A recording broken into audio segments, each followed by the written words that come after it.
You're listening to Underground USA.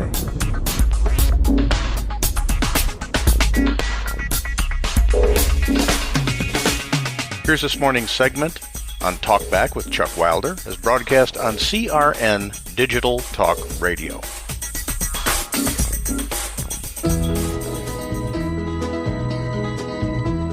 Everybody's talking at me. CRN Digital Talk Radio, live across America and around the world, crntalk.com. Right now, let's go to the one and only Mr. Frank Savato, host of the Underground USA podcast, heard everywhere that podcasts are heard. He is the author of 6 monographs examining political and ideological threats facing our country.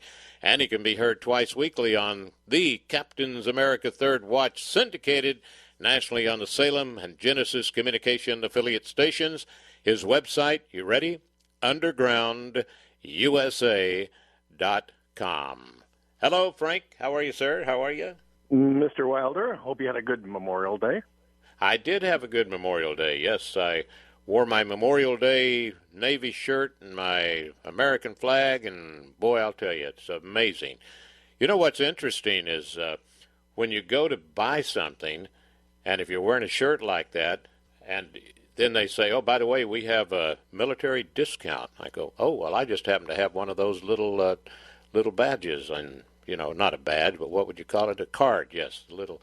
Looks like a credit card, but you can't buy gas with it, okay? But anyway, kind of interesting, and that's a good thing. So I just thought I'd throw that out there. Do you have one of those, Frank? Go ahead, tell me. I do not. I did my public service in the fire service. See, I just learned that, by the way, on your latest report. Yeah, what do you think of that? See, I do pay attention sometimes to stuff. Yeah, I spent upwards of over 15 years as a professional firefighter paramedic outside of Chicago. Well, so, thank you for your when service. It comes to, it's a wonder they didn't start a TV series called Chicago Fire in honor of you, or did they? I can tell you right now that was not in honor of me. Yeah, go ahead. But that's very interesting. We may just talk about that sometime whenever I forget to read whatever you wrote. You know. Anytime I've got battle stories. So. Yeah, you know, I come in this morning and I had some stuff from over the weekend, and I said, oh yeah, I guess we'll discuss this. And here you come out with an in-depth report. Excellent. Uvalde, limited government is essential for the common good. And I give you another 5 stars on this one, because it's if we were a wise society. Frank's got a few points on that.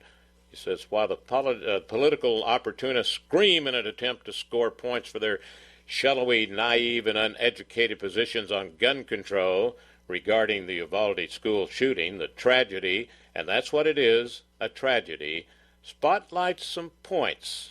If we were a wise society and a wise electorate. Take it away, Mr. Savato, with another excellent report. I was sitting there around talking with my girlfriend, who's from a small town in Texas, and the first thing that she said when we saw the news reporting on this was that is a very small town that doesn't have a lot of resources. And what struck me is that if our government at every level, municipal, state, county, federal, if we literally had fidelity to what government was supposed to be, which is to provide safety and security, then we would have had enormous amounts of resources to spend on training and making sure that the coordination between the different agencies in places like Uvalde were done.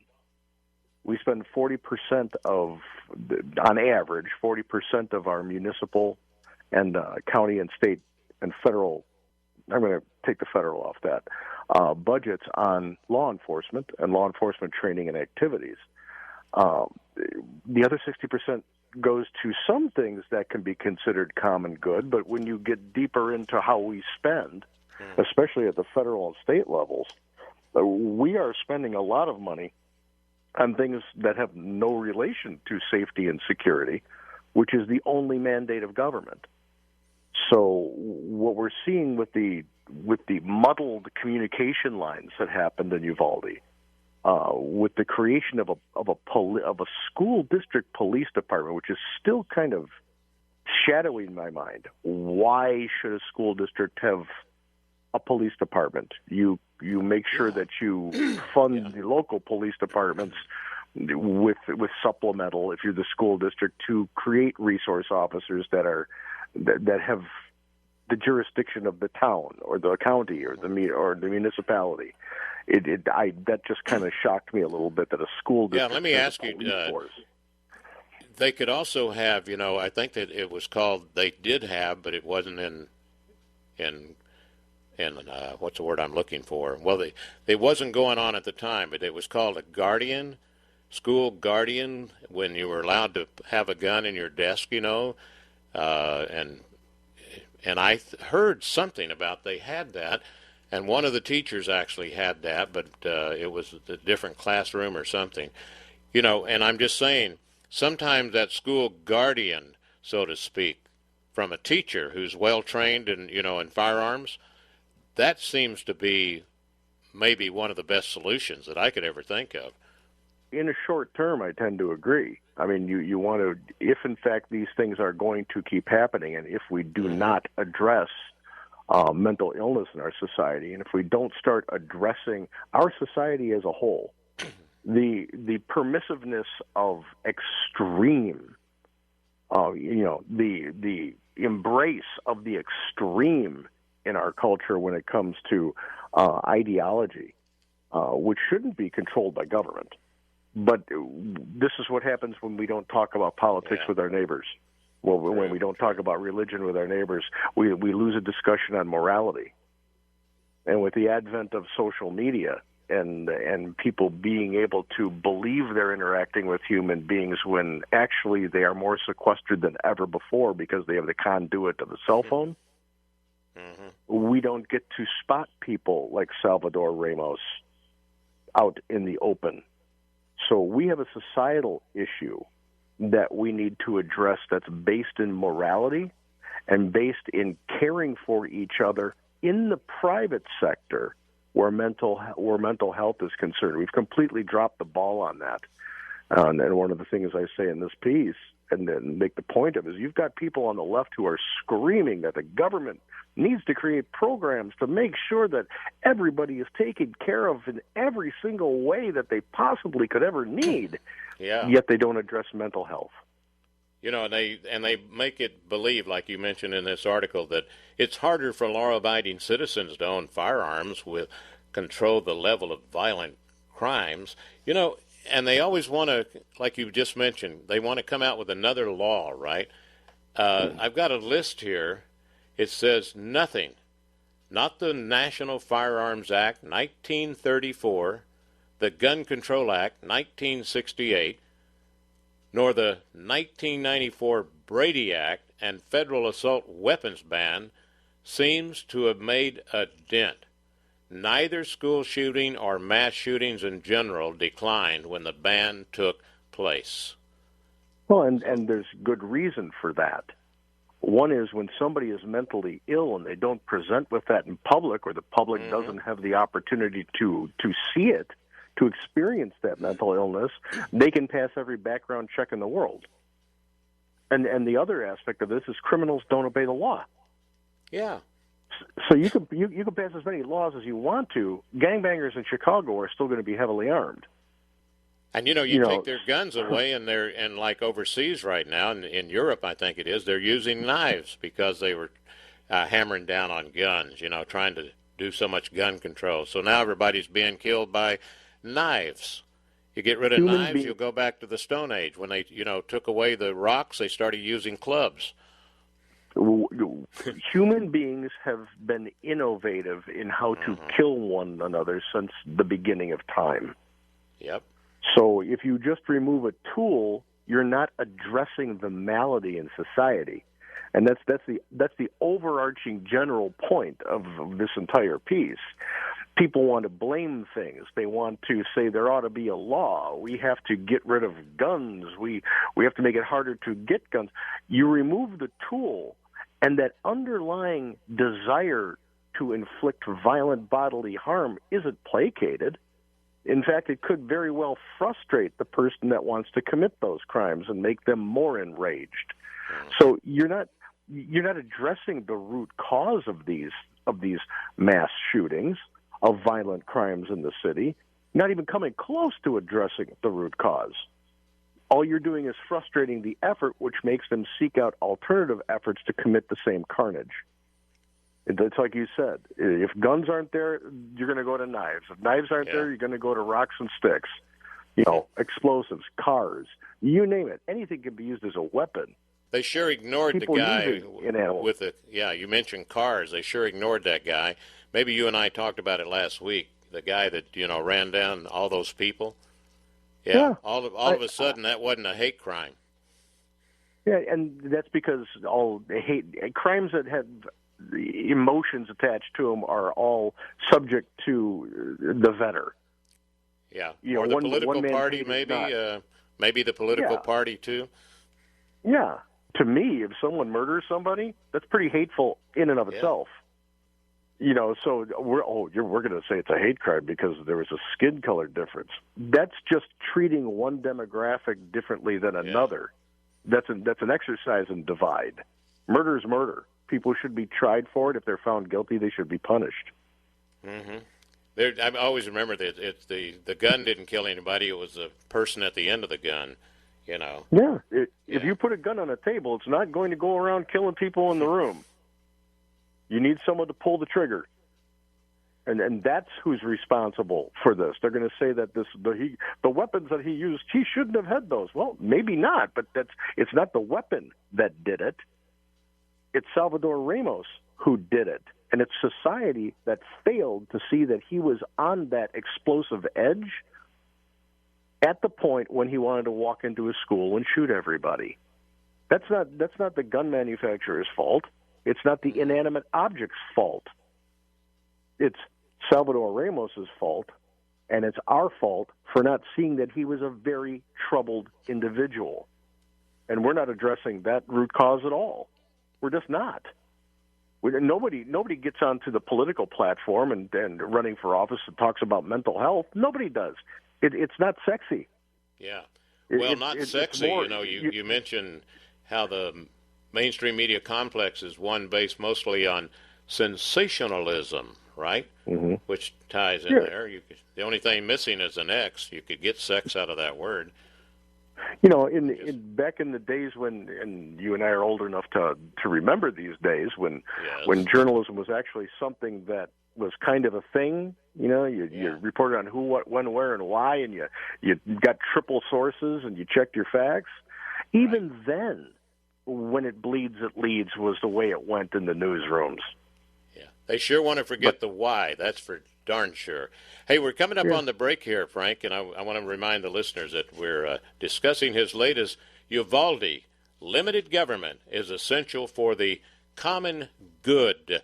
Frank Savato and the website undergroundusa.com. Undergroundusa.com. We'll be right back.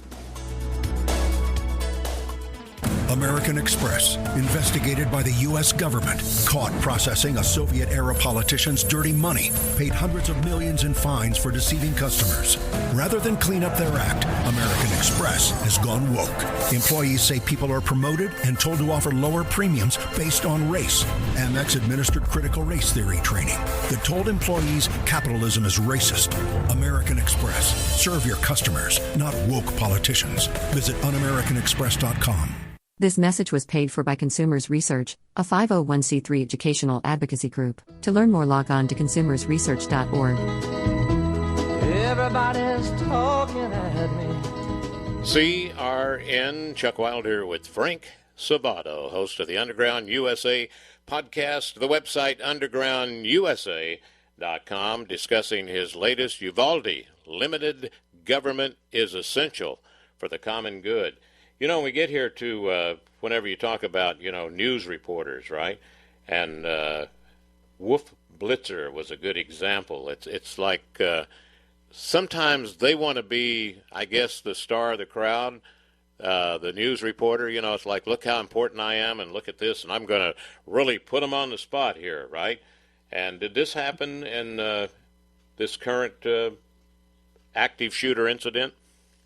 Well, I'm not going to blame it at Wolf Blitzer's feet. As a matter of fact, I was kind of saying directly the opposite, that he actually, for once, asked an honest question that was good. But that said, the whole of the pressure from the mainstream media that was put on law enforcement and the officials in Uvalde in the immediate aftermath and in the aftermath of that was inappropriate. And in all of these instances, it's inappropriate. When it's still an active scene and police officers are having to execute their standard operating procedures, which may not be understood by the public, by the way, the media adds this undue pressure to tell me now. We have a right to be in there with you. Well, no, you don't. And as you say, before the facts, before the facts are determined, as you report. Yeah, we'll let you know what happened when the scene is safe and when things are done. If we need you for whatever reason to get a message out, we'll let you know. But when active scenes are happening, and this goes beyond Uvalde, this is you could go to a simple traffic accident scene. Everybody gets angry with the backup of cars because of what we call rubberneckers. They have to see what happened.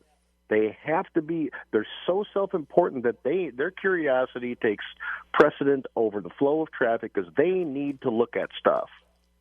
If it's a bad scene, 99 times out of 100, they wish they wouldn't have been looking because the things they see are horrific.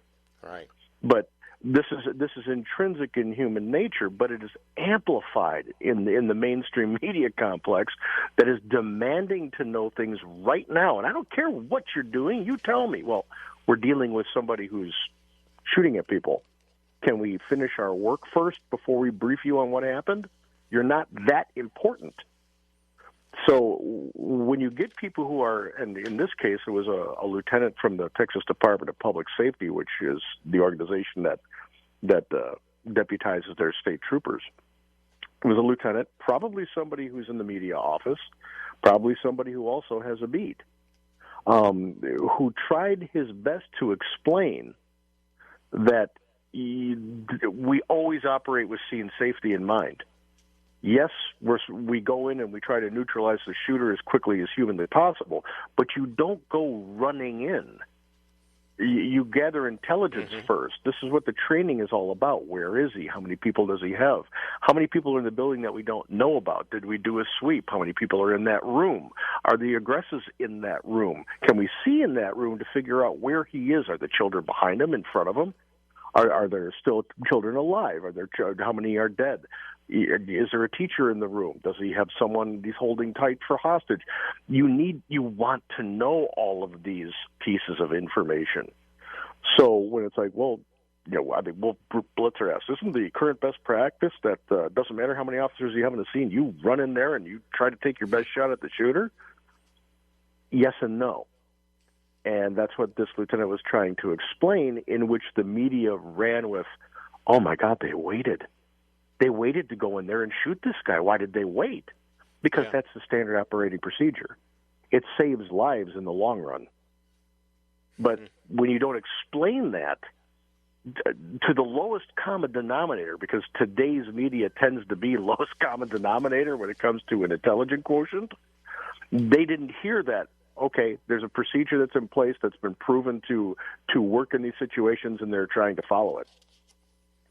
Then you get all these questions from not only elected officials who, and this is another pathetic avenue to this. Elected officials need to stand in front of the camera in front of these things and pontificate. They should just shut up.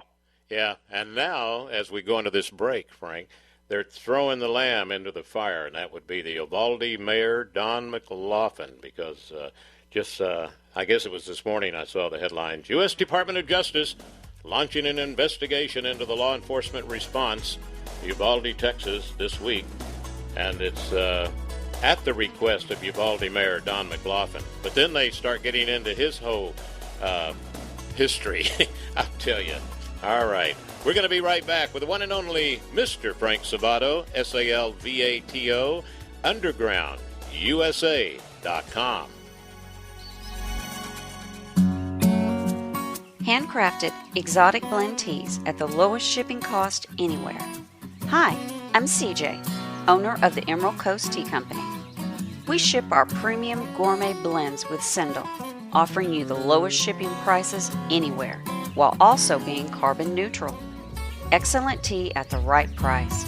Check us out at www.emeraldcoastteacompany.com. Honey, this ain't your mama's tea.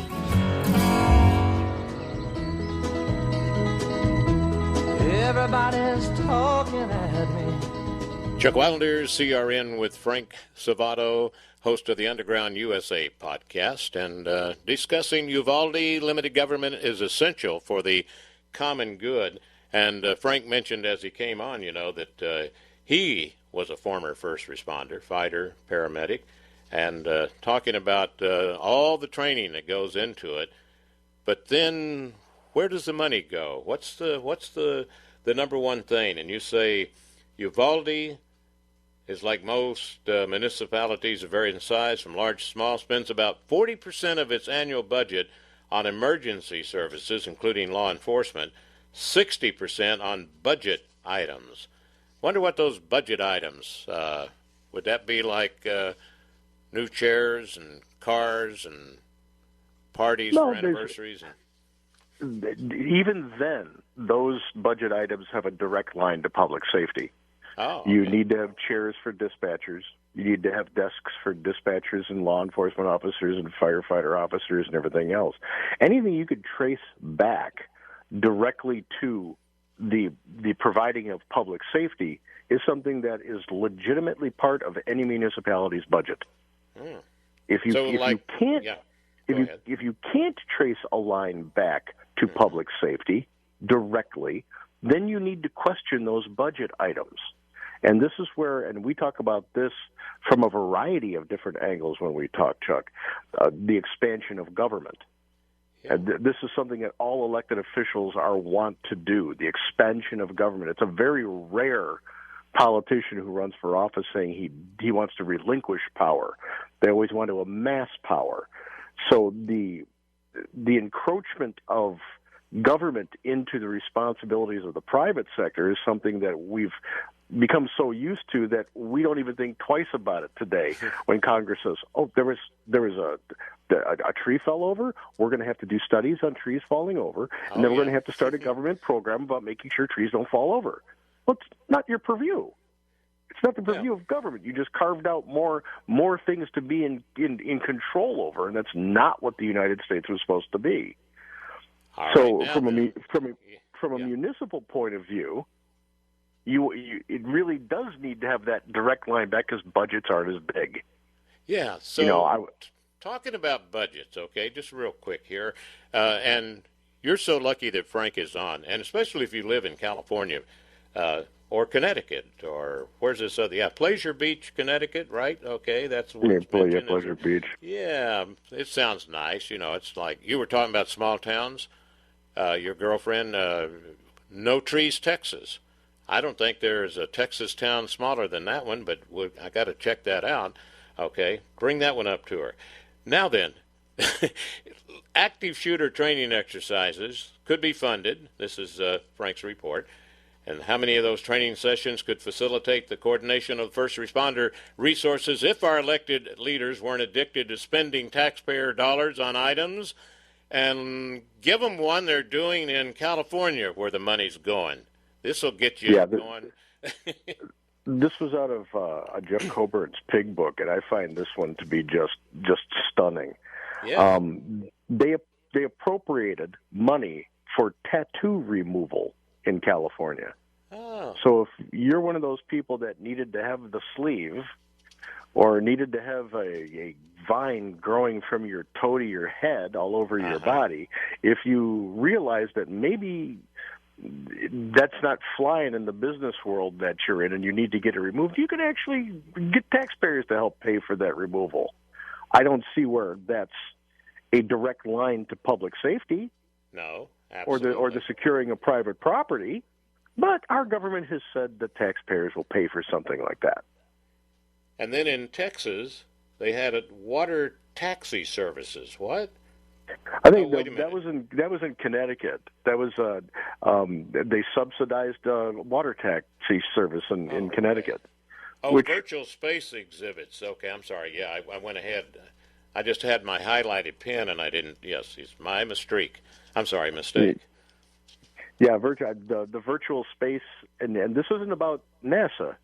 Yeah. This isn't about space and experiencing space in virtual reality. This is about just space. Like when Pretend you're walking- space. Yeah, just pretend space. And we're going to have an exhibit about that, but we're going to spend taxpayer dollars to make that a reality. Oh, my goodness. How does that serve public safety? It doesn't. Talking about the water taxi that you brought up in Pleasure Beach, Connecticut, that should be a private sector thing. If it's something that the people want, then there is a profit to be made. But if people don't want it enough so that the profit can be made, maybe it shouldn't exist. But you inject taxpayer dollars, now it can exist, whether it makes money or not. And a great example of that on a grand scale is Amtrak. Oh, wow. Yeah, really. Yeah. You know, there's so much wrong with how that operation is funded by the taxpayers. I don't know where to begin. I know, and I think it might be that, and I might be wrong, but I believe doesn't Nancy's husband have something to do with Amtrak also? Oh, I'm sure Pelosi? he's deeply invested in that. After he shakes off the hangover, let's ask him. Yeah, as soon as he gets out of jail, yeah, because look it up, listeners. We give you the first news as it happens right here. Yes, sir. Now, it's kind of old news. But, you know, water taxi services, see, it would sort of be like, well, they have buses, don't they? Yeah, but see, this is Pleasure Beach, personal, Connecticut. But then $15 billion. Ooh, my goodness, what would that go for? And then we got one that's going to be $22 billion.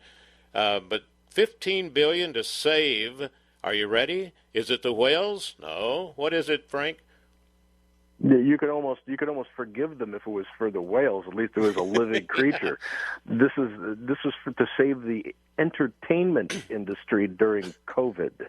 Oh my goodness! When they can spend millions on a movie that bombs and is incredibly bad, and now you're going to throw taxpayer dollars at them so they can continue creating the crap that they're making.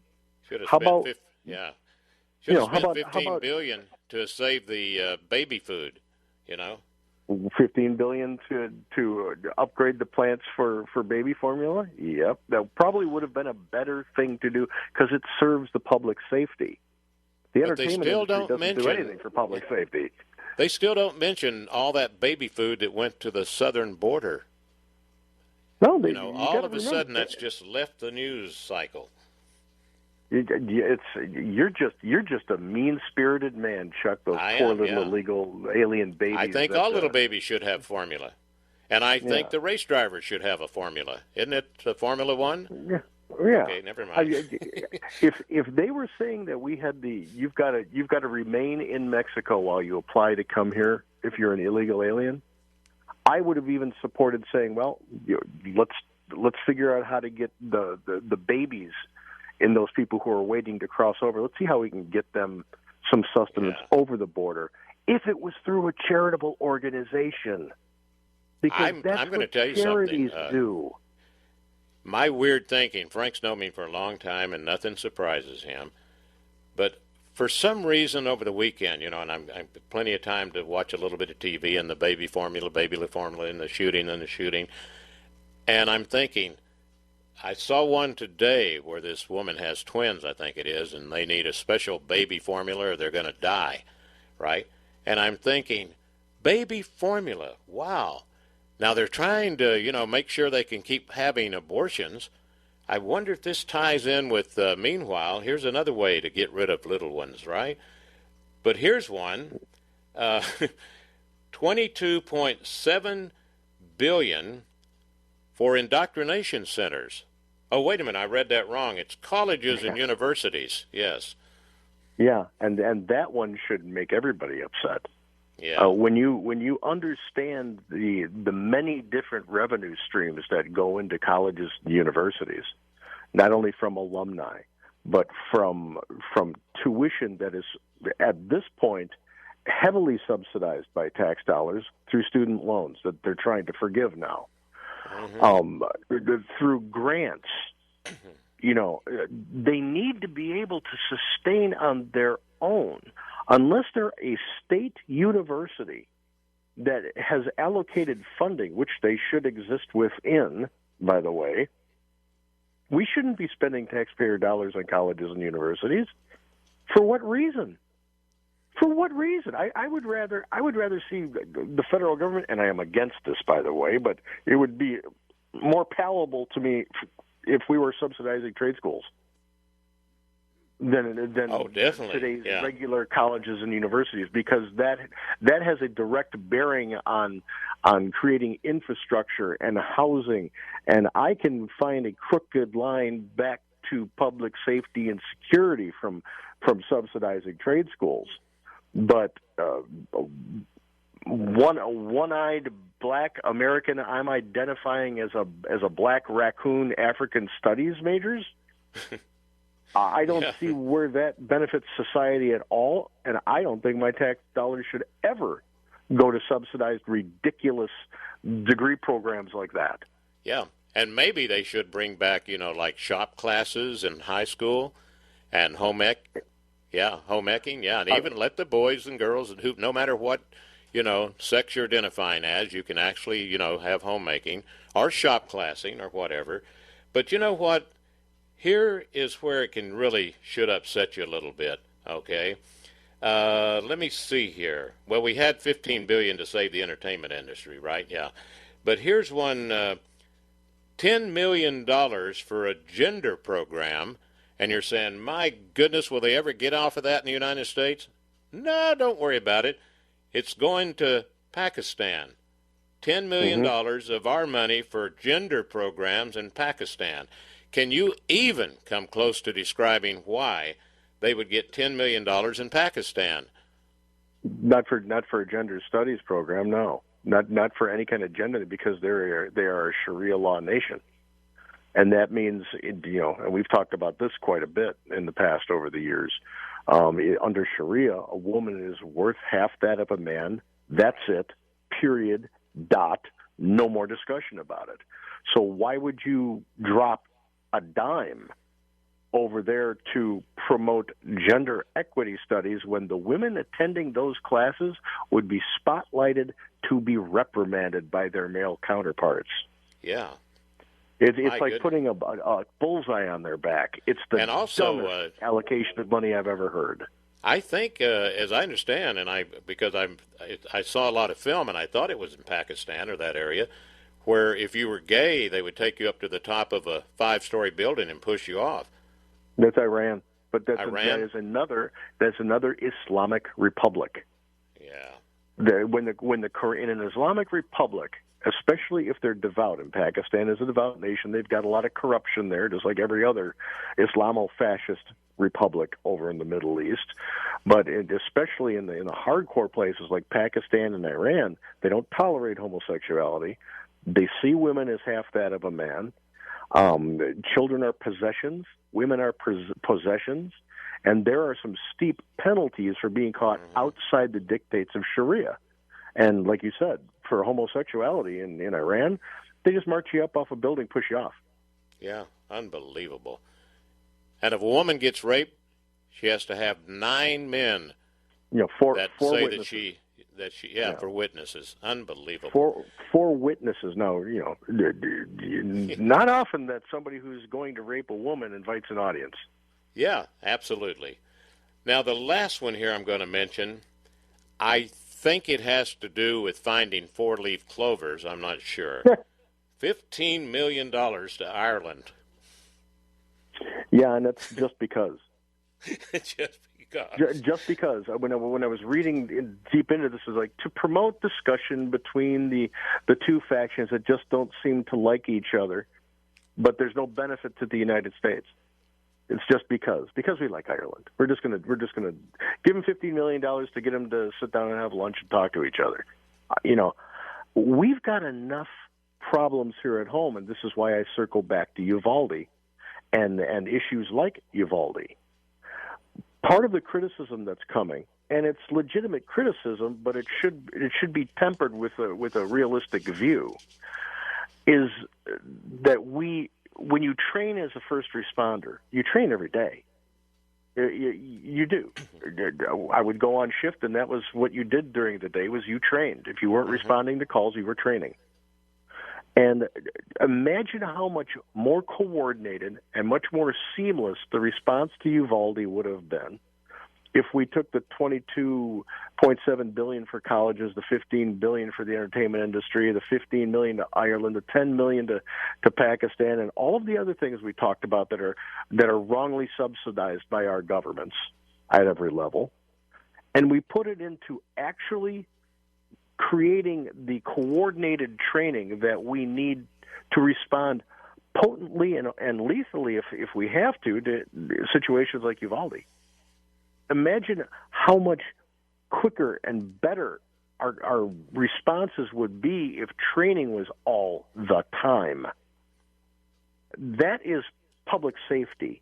That's what government's supposed to do. That's their only purpose, is to make sure that you are safe in society and that when you leave your house and your private property is secure.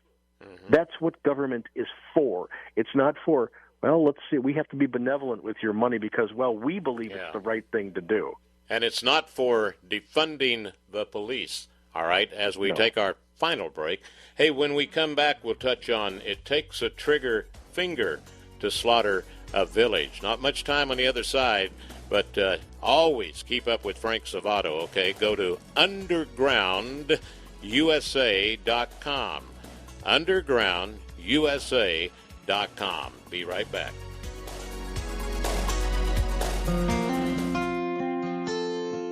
Hey, this is Judson Carroll with the Southern Appalachian Herbs Podcast. One thing Frank always reminds me to mention is that my books and my podcasts are not limited to my region of the Southern Appalachian Mountains. I'm a master herbalist with a working knowledge of hundreds of herbs that are available all around you no matter where you live and keep your family in optimal health. I'm now offering a free newsletter through Substack.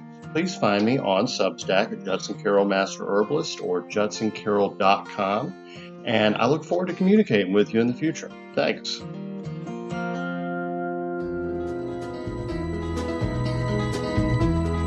Everybody's talking at me.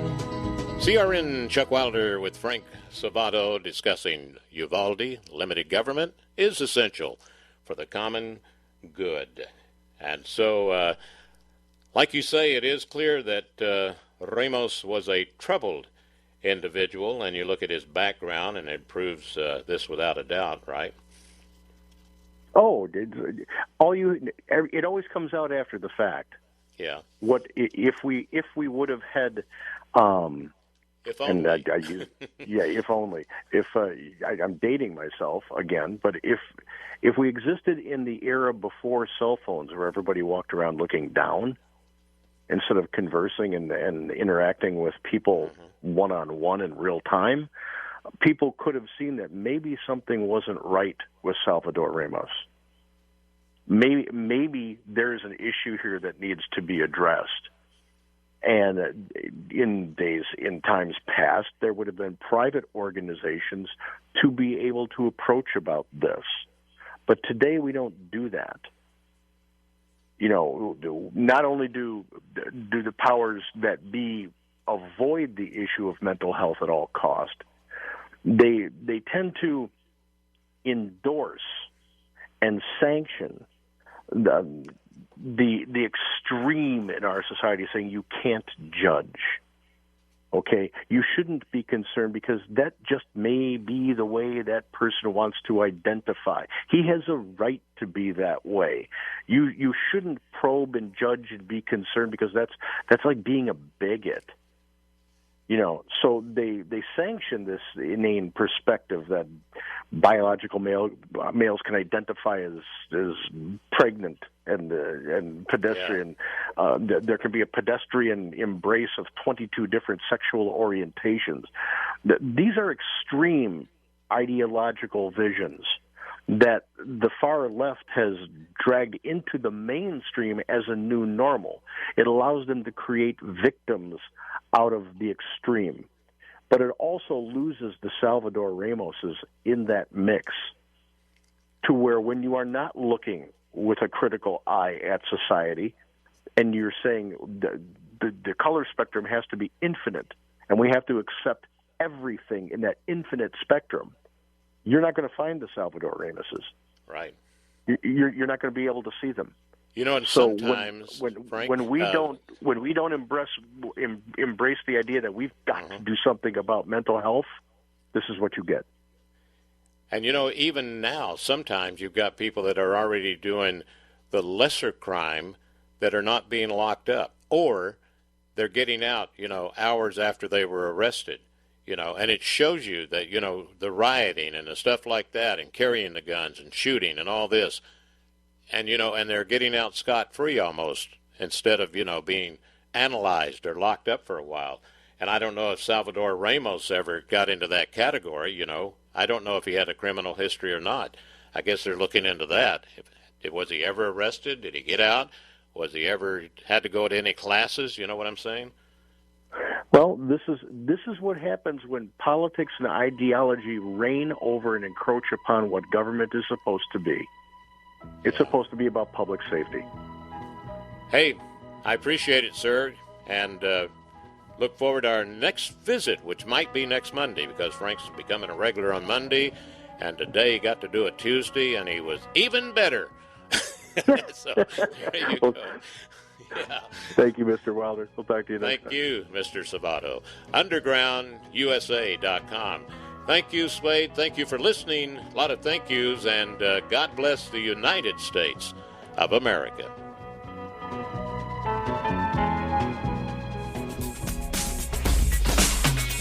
Please like the episode on the platform you're listening to us on, leave a comment if it lets you, and share us with your friends and family. Our influence grows when you share our podcast. And don't forget to sign up for our Substack, which comes directly to you, subverting the interference of the internet gatekeepers and social media censors. This is going to be increasingly important moving forward given the world's trajectory. You're listening to Underground USA. My name is Frank Salvato. We'll be right back after this.